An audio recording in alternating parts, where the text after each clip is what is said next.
Hey, my fuzzy little friends, this is John. What to know before the show. Just finishing up another show, spinning around here in the warehouse. Part 2 of Macs Don't Play Well with Others. Oh, look, my hair is still growing up. It's going that way.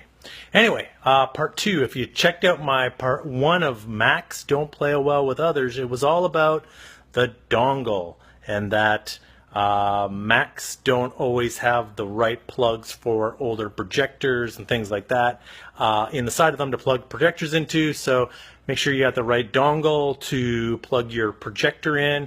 Part 2 is MacBooks, the new MacBook.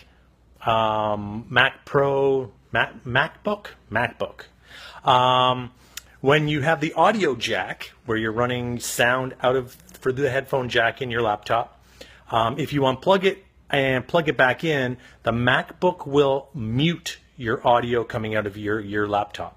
Now, I think it's to do with an anti-popping thing. They don't want it to make a pop sound when you go boink boink.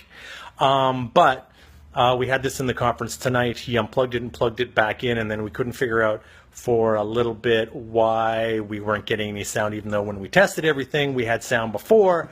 It's because in the MacBooks, if you unplug the audio plug and plug it back in, it will mute the sound coming out of your MacBook.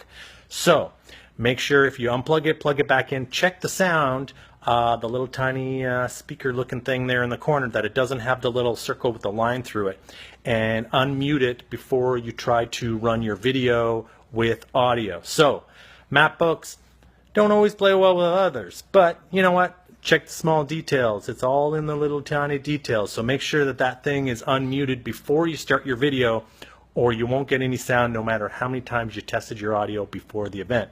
And that's what to know before the show.